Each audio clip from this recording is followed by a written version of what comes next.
Avis vascular centre, మన దేశంలోనే the best varicose vein hospital. So ఈ అవమానాలు, ఆరోపణలు ఇవన్నీ అన్నప్పుడు పర్సనల్‌గా కేటీఆర్ మీద వచ్చేటువంటి 3 విమర్శలు. అందులో అమెరికాలో బాత్రూమ్‌లు కడిగేవారు. అప్పుడు పక్కనే రేవంత్ రెడ్డి గారు నాకు ఫినాయిల్ అందించేవారు. సో ఏమనాలి మరి, నేను పనికిమాలిన మాటలు కాకపోతే. ఇప్పుడు నేను ఒక్క మాట అడుగుతాను కవితమ్మ. మా నాన్నగారు నన్ను కష్టపడి చదివించారు. నేను 2 పోస్ట్ గ్రాడ్యుయేట్ డిగ్రీలు చదివాను. ఒకటి masters in biotechnology, all India entrance రాసి దేశంలో 16 యూనివర్సిటీల్లో మాత్రమే బయోటెక్నాలజీ ఉండేది. అప్పుడు జవహర్లాల్ నెహ్రూ యూనివర్సిటీ అప్పుడు టెస్ట్ పెట్టేది. అది పాస్ అయ్యి నేను పూణే యూనివర్సిటీకి వెళ్ళి పూణే విద్యాపీఠలో బయోటెక్నాలజీ చదివాను. తర్వాత రెండవది నేను యూఎస్కి వెళ్ళి జీమాట్ రాసి యూఎస్కి వెళ్ళి ఎంబీఏ చదివాను. సో ఇప్పుడు నేను అమెరికాలో బాత్రూమ్లు కడిగానంటే ఎవరి బాత్రూమ్లు కడిగాను? నా బాత్రూమ్ నేను కడుక్కున్నాను. నీ బాత్రూమ్ నువ్వు కడుక్కుంటే తప్ప? సొంత ఇంట్లో నీ బాత్రూమ్ నువ్వు కడుక్కుంటే తప్ప అవుతుందా? నెంబర్ 1. నెంబర్ 2, సరే నేను చదువుకున్నాను, కష్టపడ్డాను, ఉద్యోగం సంపాదించుకున్నాను. నా మీద విమర్శలు చేసేవాళ్ళు ఏం చదువుకున్నారు, ఎలా సంపాదించారు? రోడ్ల మీద పెయింట్లు వేసుకుంటూ తిరిగిన వాళ్ళు ఇవాళ జూబ్లీ హిల్స్లో 10ల సంఖ్యలో ప్లాట్లు సంపాదించి ఇష్టం వచ్చినట్టుగా ఇవాళ వేల కోట్ల రూపాయలతో వ్యాపారాలు చేస్తుంటే నేను అడుగుతాను, మరి నేను అడగలేనా ఈ మాటలు? ఎక్కడి నుంచి? ఇప్పుడు మీరు ఎక్కడ చదువుకున్నారు, ఏం చదువుకున్నారు, ఏం వ్యాపారాలు చేశారు, ఎవరిని ఉద్ధరించి సంపాదించారు? నేనేమంటానంటే విమర్శకు విమర్శ సమాధానం కాదు. నేను అమెరికాలో నా పని నేను చేసుకున్నాను, ఉద్యోగం సంపాదించుకున్నాను. ఇంకోటి నాకు ఇంకా విచిత్రం అనిపించేది, అమెరికాలో బాత్రూమ్లు కడిగారు. మా నాన్నగారు 1980s నుంచి రాజకీయాల్లో ఉన్నారు. నేను అమెరికా పోకంటే ముందే ఆయన మంత్రి, రాష్ట్రంలో మంత్రి. సో ఒక మంత్రి గారి కుమారుడు, మా నాన్నగారు 85 నుంచి ఎమ్మెల్యే. నేను అమెరికా పోయింది 96లో, 98లో, 96లో కూడా కాదు, అంటే మా నాన్న ఎమ్మెల్యే అయినాక 13 ఏళ్ళ తర్వాత. ఇవాళ చూస్తుంటే మీరు గమనించండి, ఒక్కొక్క ఎమ్మెల్యే గారు ఎమ్మెల్యే అయిన తర్వాత సంవత్సరానికి ఆయన లైఫ్ స్టైల్ మారిపోతుంది. మొన్నటిదాకా ఇందిరమ్మ ఇంట్లో ఉన్న ఒక ఎమ్మెల్యే గారు మన 3 కోట్ల బెంచ్ కార్లో తిరుగుతున్నాడు అంటే నేను చూశాను సోషల్ మీడియాలో. నేనేదో మొత్తం పూర్తిగా అడ్రస్ లేని వాడిని, చదువుకోని వాడిని, రోడ్ల మీద ఆవారాగా తిరిగేవాడిని, రోడ్ల మీద పెయింటింగ్లు వేసుకుంటూ తిరిగేవాడిని అయితే కాదు కదా. ఒక పెద్ద కుటుంబంలో పుట్టాను. మా నాన్నగారు కేంద్ర మంత్రిగా, రాష్ట్ర మంత్రిగా, డిప్యూటీ స్పీకర్గా, ఎమ్మెల్యేగా దశాబ్దాలు పనిచేశారు.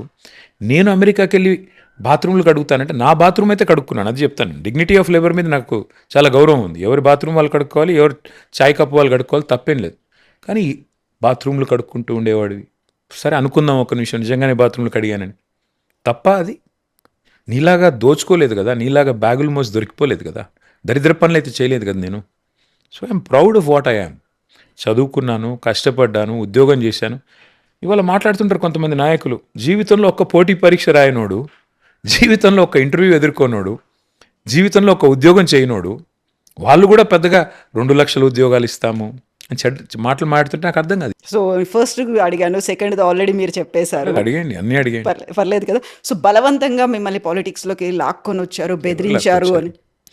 ఇన్ఫ్యాక్ట్ నేను కేసీఆర్ గారికి తెలియకుండా నేను రాజకీయాల్లోకి వచ్చా. ఇన్ఫ్యాక్ట్ 2006లో కరీంనగర్కి రాజీనామా చేస్తే సారు, ఆ రోజు నేను ఉద్యోగం చేసుకుంటున్నా. ఇది 2006 ఆగస్ట్ అనుకుంటా. అప్పుడు మా బాస్ని అడిగాను. అప్పుడు మా బాస్ సింగపూర్లో ఉండేవాడు, నేను ఇండియాలో, నేను I was heading south Asia. మా బాస్ని అడిగాను 2 months లీవ్ కావాలి. ఆయన అన్నారు 2 months నువ్వు లేకుండా కంపెనీ నడిస్తే మరి నువ్వెందుకయ్యా అన్నారు. కరెక్టే కదా, లాజికే కదా.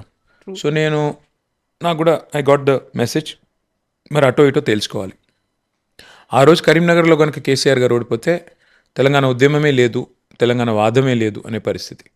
మరి ఆయన పాపం, ఆయన కోసం ఎంతోమంది పిల్లలు రోడ్ల మీద తిరుగుతుంటే, ఎంతోమంది బిడ్డలు ఆ రోజు తమ ఉద్యోగాలకు సెలవులు పెట్టి వచ్చి పనిచేస్తుంటే, నేను ఇంట్లో ఉన్న నేను దూరం ఉండడం అనేది నాకు సమంజసంగా అనిపించలే. పోయినా సార్కి చెప్పకుండా రాజీనామా చేసి 2 months పనిచేశాను.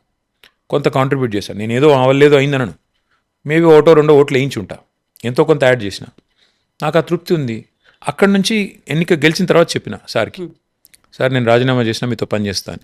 బాగా కొప్పడ్డారు.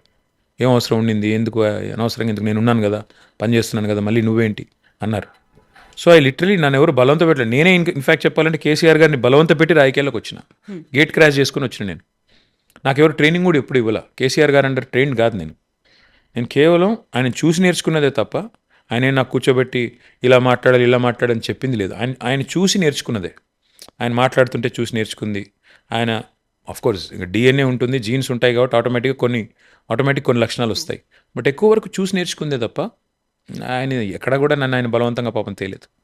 సో వ్యక్తిగతంగా మీ మీద ఎన్ని విమర్శలు వచ్చినప్పటికి కూడా ఫ్యామిలీ పరంగా కూడా వస్తూ ఉంటాయి మిమ్మల్ని, లైక్ శైలిమ ఫ్రమ్ ఆంధ్ర అనేదో లేకుంటే హిమాంశు గురించో ఏమనిపిస్తుంది అప్పుడు? బాధ అనిపిస్తుంది ఇప్పుడు. అందుకే అంటున్నా కదా, ఇప్పుడు మరి శైలిమ ఫ్రమ్ ఆంధ్ర అంటే మరి అదెవరో చెప్తే బాగుండేది. ఆమె అమ్మాయిది ఎవరు నాకు తెలిసి అయితే అమ్మాయిది హైదరాబాదు, తర్వాత అంతకంటే ముందు వాళ్ళ పేరెంట్స్ అంతా రామాయంపేట, మెదక్ జిల్లా. మరి అంతకంటే ఏం చెప్పాలా, అట్లా అయిపోయింది పరిస్థితి. ఇదిగో పులి అంటే అదిగో తోక దేశం మనది. అందులో ముఖ్యంగా ఎవరు పడితే వాళ్ళు సోషల్ మీడియా వచ్చిన తర్వాత ఏది పడితే అది మాట్లాడవచ్చు. వాక్ స్వాతంత్రం, ఏం చేద్దాం. యప్. వాక్ స్వాతంత్రం అన్నారు కాబట్టి ఇక్కడ ఒక క్వశ్చన్.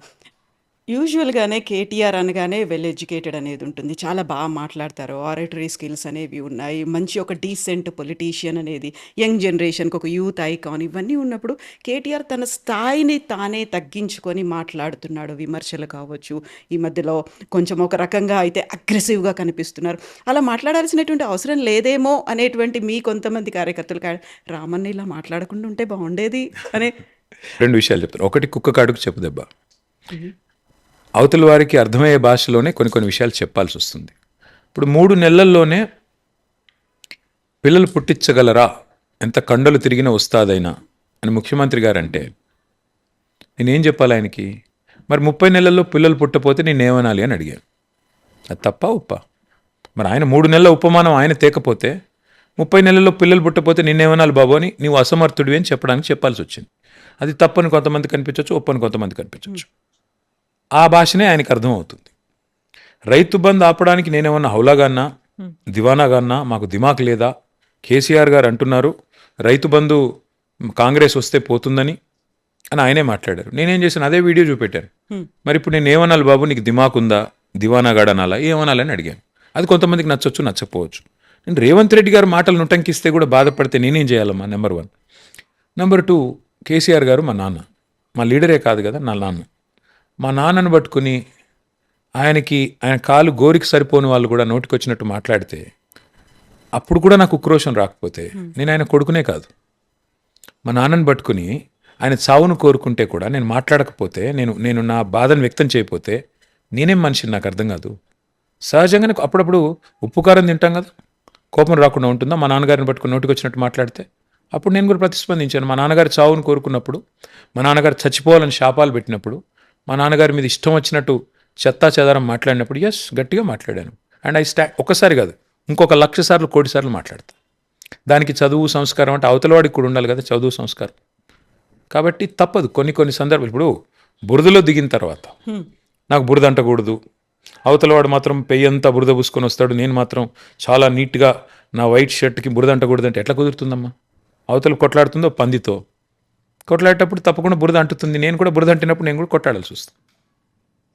కాకపోతే ఇప్పుడు రాజకీయము అనగానే ఒక రకంగా ఆరోపణలు, వ్యక్తిత్వ హననాలు ఇవన్నీ ఉంటాయి. ఆ తర్వాత అగ్రెసివ్గా మాట్లాడాలి, బస్తీ మీద సవాళ్ళు అంటూ ఇలా ఉండాలి. ఇవన్నీ కాకుండా మామూలు రాజకీయం అనేది కనిపించలేదు. యాక్చువల్గా రాజకీయం అంటే జానారెడ్డి గారు 2014లో ప్రతిపక్ష నాయకుడు, కేసీఆర్ గారు ముఖ్యమంత్రి.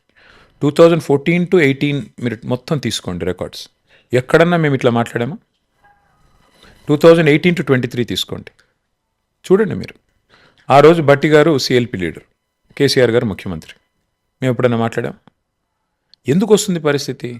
చప్పట్లు ఎప్పుడైనా రెండు చేతులతో మోగుతాయమ్మా. అవతల జానారెడ్డి గారు మర్యాద ఇస్తే అసలు మీరు చూడండి, కేసీఆర్ గారు ఏ ఒక్కరోజు కూడా అసెంబ్లీలో పెద్దలు జానారెడ్డి గారు అనకుండా మాట్లాడలేదు. ఆయన కూడా అట్లాగే మాట్లాడు, ముఖ్యమంత్రి గారు అని మాట్లాడేవారు. అంత గౌరవంగా ఉండేది సభ. వాళ్ళిద్దరు మాట్లాడుతుంటే చూడడానికి కూడా ఉల్లాసంగా ఉండేది. ఇవాళ ఏందమ్మా, మా వెనకాల పైల్వాన్లు ఉన్నారు అంటే ఎంత చండాలమైన భాష అంటే, అసెంబ్లీలో ఎంత గలీజ్ భాష అంటే. నేను ఈ మాట అంటున్నందుకు సారీ, డ్రీమ్లో మరి మీరు ఎడిట్ చేసుకుంటే చేసుకోండి, పెట్టుకుంటే పెట్టుకోండి. అనొచ్చా ముఖ్యమంత్రి గారి నోటెమ్మడ? తెలుసా అసలు ఆయనకి ఏం మాట్లాడుతున్నాడో? ఇంకా శాసనసభలో గౌరవ ముఖ్యమంత్రి గారు మా సభానాయకుడు మాట్లాడినాక అది మమ్మల్ని ఉద్దేశించి నేనేం చేయాలి? కవిత నోరు మూసుకుని ఉండాలా? ఏం చేయమంటారు చెప్పండి? సో సభా విలువలు, సంస్కారము 2 వైపులా ఉంటాయి తప్ప ఒకవైపు నుంచి ఉండవమ్మ. ఆయన మర్యాదగా మరి నేను చెప్పాను, నేను పబ్లిక్గా కూడా అప్పీల్ చేశాను, నువ్వు కేసీఆర్ గారిని తిట్టడం మానేస్తే నేను తిట్టను, నీ చైర్ గౌరవం ఇస్తా, నువ్వు నన్ను తిట్టు కావాలంటే పడతా, నీకంటే చిన్నోడిని, కానీ నువ్వు కేసీఆర్ గారిని అంటే మాత్రం వదిలిపెట్టను, నువ్వు ఒక్కటంటే 10 అంట అని చెప్పా. అది 100% నేను ఈ రోజు కూడా దానికి కట్టుబడి ఉన్నాను. And for more videos, Please subscribe to iDream. Please subscribe to iDream. Please subscribe iDream. And please subscribe to iDream. For more videos, subscribe to iDream. please like, share, and subscribe to the channel. Congratulations, iDream. Subscribe to iDream. Subscribe to iDream. So subscribe to iDream Media. iDream की iDream team अंदर की huge congratulations. Please subscribe iDream Media. Please subscribe to iDream. Subscribe iDream. Please subscribe to iDream. iDream అంటే నా కళల channel subscribe చేసుకున్న నోరు తిరుగుతలేదు, మీరైతే గంట గుర్తు కొట్టండి. For more such videos, please subscribe to iDream. Subscribe to iDream. Please subscribe to iDream. Please subscribe iDream Media. Please do subscribe to iDream. Please subscribe to iDream Media. For best entertainment and information, please subscribe iDream. And don't forget to subscribe to iDream.